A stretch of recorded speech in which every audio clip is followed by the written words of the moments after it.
Imagine for a moment, everything you thought you knew about death was wrong. What if the end wasn't truly the end, but just a doorway? A doorway to a reality so vast, so profound, that it could change everything about how you live right now. And what if the secrets to this doorway were hidden away, deemed too powerful, too revolutionary for the world to see? For decades, whispers have circulated about a forbidden manuscript, a version of the Kybalion from 1972, channeled by an entity named Seth, that dared to pull back the veil on the greatest mystery of all. What truly happens when we die? Tonight, we're not just talking about theories. We're stepping into the untold story, a journey beyond the physical, revealed in words once considered too dangerous for public consumption. You're tuned in to the channel Emotional Philosopher, and I'm your philosopher, Liela. We dive deep into these mind-bending insights. Do me a huge favor, hit that like button, subscribe to our channel, and ring the notification bell so you don't miss out on more profound discussions. And please don't be shy, leave a comment below. We absolutely love hearing your thoughts and questions as we explore the deepest corners of existence together. Tonight, we're going to unravel the astonishing revelations from Seth, channeled through Jane Roberts, about the journey of consciousness after physical death.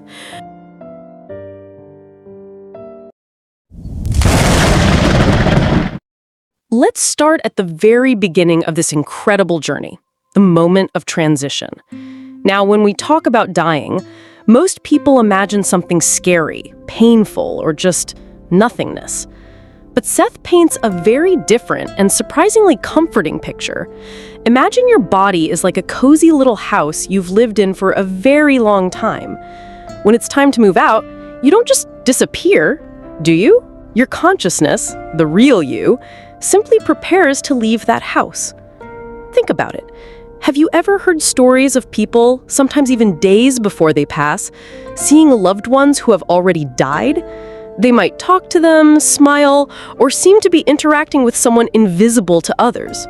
Or perhaps someone who has been very ill suddenly has a moment of incredible clarity, a crystal clear awareness right before they go. Seth tells us this isn't just a trick of the mind, it's the conscious self, the soul, already beginning to stretch its awareness beyond the physical body, recognizing familiar faces from the other side, or experiencing a heightened state of being as it prepares for its grand departure. Imagine your inner self is getting ready for a big trip, and your loved ones are already at the departure gate, waving you over. It's a natural, often beautiful part of the process. Now, let's talk about something called the silver cord. This isn't a literal rope you can see, but imagine it as an energetic connection, like an invisible, super stretchy elastic band that keeps your consciousness connected to your body. As the time for transition gets closer, this silver cord starts to loosen. It's like when you've been sitting in a tiny, cramped box for hours, and suddenly the lid starts to open, and you can stretch and breathe. That's what it feels like for the consciousness. There's an immediate, immense sense of relief, a feeling of being free. And here's the truly fascinating part. When your consciousness leaves the body, all physical pain vanishes immediately. Why? Because your consciousness is no longer receiving signals from those tired, damaged tissues or ending nerves.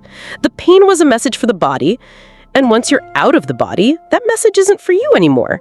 It's like turning off a noisy radio. The noise is still there, but you're not listening to it anymore. But here's the most important thing Seth revealed. Your sense of self, your memories, your unique personality, all of that remains perfectly intact. You don't become some vague, formless energy. You are still you. All your experiences, your quirks, your love, your laughter, It all comes with you. It's not an ending, it's a continuation, a grand adventure into a new kind of existence. So, if you're enjoying this journey with me, hit that like button and let me know in the comments if you've ever heard stories like these. Your experiences and thoughts add so much to our community. Now, for some, especially those who approach death with fear or terror, the initial moments after leaving the body can feel a little disorienting. Imagine you've been told your whole life that when you die, it's just darkness, or maybe a scary judgment. If you believe that deeply, then when you first step out of your body, your mind might still be expecting that. It's like expecting a dark, empty room, and even if there's a beautiful garden outside, your eyes are still adjusted to the dark. Seth explains that for these souls, there's often a sort of adjustment period, sometimes described as around 3 days. This isn't a punishment or purgatory. It's simply a time for the consciousness to realize it's okay, that it's safe, and that reality is far more expansive than it ever imagined. It's like waking up from a long dream and slowly realizing where you are. During this time, compassionate guides are often present, helping the newly transitioned soul understand their new reality, showing them that they are still whole, still themselves, and surrounded by love. It's a gentle re-education, a loving embrace that helps them shed any lingering fears or misconceptions they carried from their physical life. It's about helping them understand that they are truly free and that the adventure has just begun. If you're finding this comforting, please share this video with someone who might need to hear it. Let's spread this message of hope together.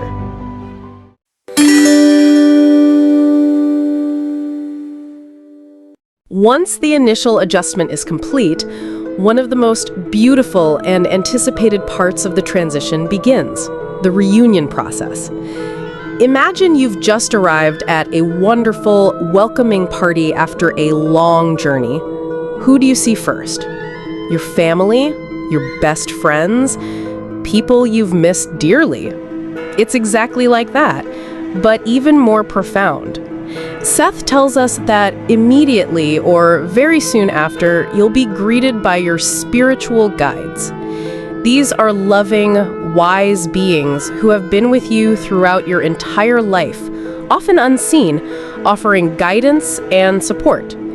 They're like your personal cosmic cheerleaders and mentors, and meeting them face to face in their true form is an experience of pure, unconditional love and recognition. They're there to help you understand your journey and what comes next. And then the reunions with your loved ones.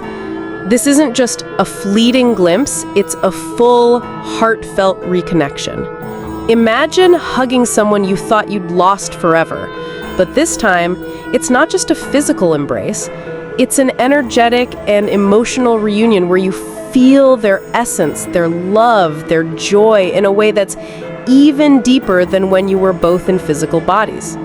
You might meet family members you never knew, or friends from past lives.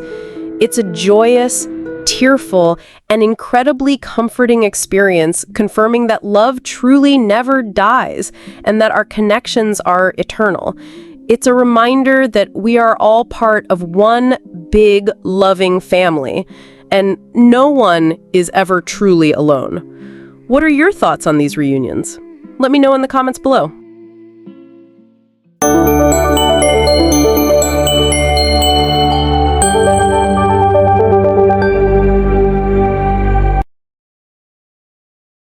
After the joyous reunions, Seth describes a profound and transformative experience known as the life review. Now, this isn't some scary judgment day where a big, angry cosmic judge points fingers at you. No. This is a deeply personal, incredibly insightful learning experience, guided by your own higher self and those loving guides. Imagine watching a movie of your entire life, from beginning to end, but with a magical twist. You don't just see your actions, you feel the impact of your actions on everyone else. If you said something kind, you feel the warmth and happiness it brought to the other person. If you said something hurtful, you feel the pain and sadness you caused, not as a punishment, but as a deep, empathetic understanding. It's like stepping into everyone else's shoes and experiencing your life from their perspective.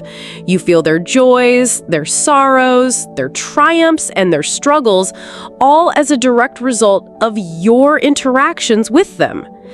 This review is incredibly clear and intense. Every moment, every thought, every emotion is recalled with perfect clarity. It's an opportunity to truly understand the lessons you learned, the lessons you might have missed, and the incredible tapestry of connections you wove throughout your physical existence. It's about gaining wisdom, compassion, and a deeper understanding of your own soul's journey. It's a chance to see how every single choice, big or small, rippled out into the world. It's a powerful moment of growth, preparing you for what comes next. If you're finding this discussion helpful, please give this video a thumbs up. Your support helps us reach more people with these important messages.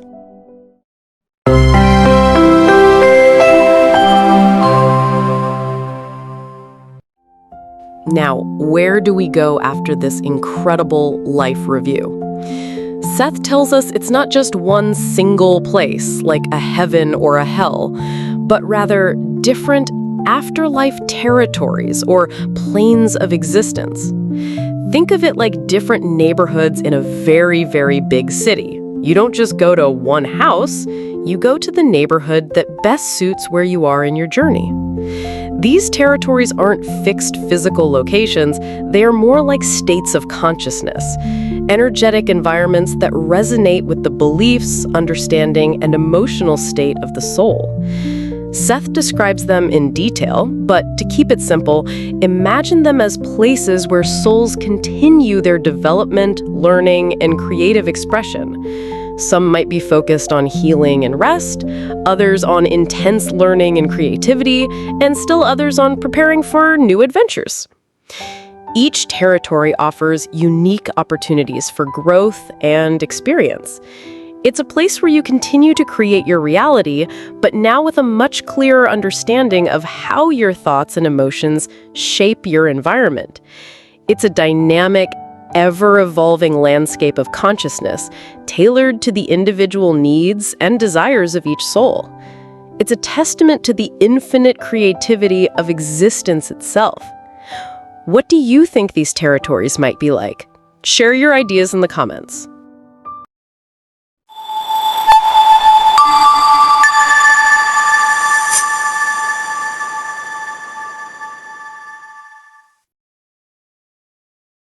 One of the most profound revelations from Seth is about reincarnation.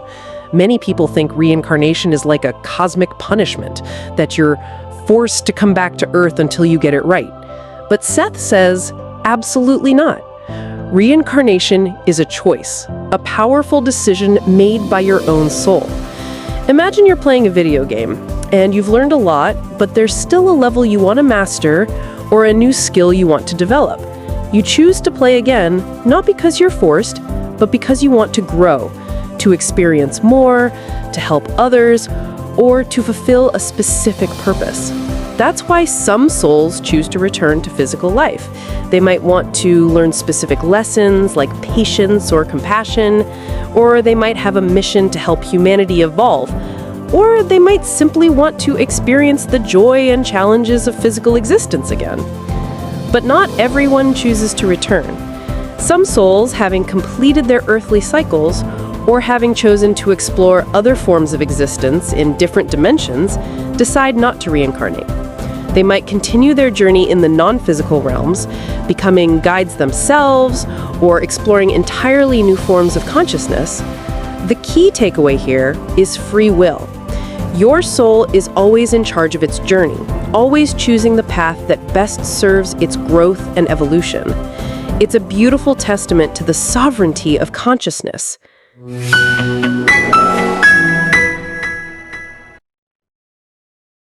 So, if our loved ones are in these other territories, can they still connect with us? Seth says absolutely. The connections of love and consciousness are not broken by physical death. In fact, communication across the veil is happening all the time, often in ways we might not even realize. Think about those moments when you dream of a departed loved one and the dream feels incredibly real, like they were truly there. Or when you find a feather in an unexpected place, or a song comes on the radio that reminds you specifically of them right when you needed it most. These aren't just coincidences. Seth explains that our loved ones and even our guides communicate with us through dreams, through signs and synchronicities in our daily lives, and through intuitive feelings, that sudden knowing or sense of their presence. Our receptivity plays a huge role here. The more open we are, the more we trust our intuition, the easier it becomes to perceive these subtle messages. It's like tuning into a radio station. The broadcast is always there, but you need to be on the right frequency to hear it clearly. They are always with us in spirit, offering love and support, reminding us that love truly is eternal.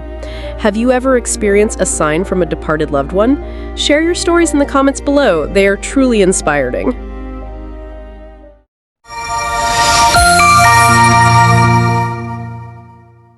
We've journeyed through the moment of transition, the reunion with loved ones, the profound life review, the diverse afterlife territories, and the conscious choice of reincarnation. But what's the ultimate truth in all of this? Why does this knowledge, once considered too radical, change everything? Seth's revelations are incredibly empowering. They tell us that death is not an end, but a transformation. It's not something to fear, but a natural, beautiful part of an eternal journey. When you truly understand that your consciousness, your personality, your memories, and your sense of self continue beyond the physical body, it fundamentally shifts how you view your current life. If you know that every action, every thought, every emotion creates ripples that you will eventually experience from all perspectives, it encourages you to live with greater compassion, greater purpose, and greater joy. It reminds you that you are a powerful, creative being, constantly shaping your reality, both here and in the non-physical. This knowledge isn't just about the afterlife. It's about living a more conscious, more meaningful, and more fearless life right now. It frees you from the fear of the unknown and empowers you to embrace the incredible adventure of existence. It's the ultimate truth. You are eternal, you are loved, and you are always creating. And that, my friends, changes absolutely everything.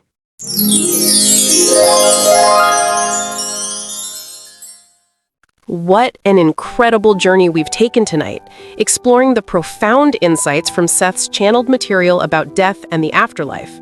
We've learned that dying is a moment of transition, not an end, where consciousness remains intact and pain vanishes. We've discovered the comforting reunion with guides and loved ones, the transformative life review, and the diverse territories of the afterlife.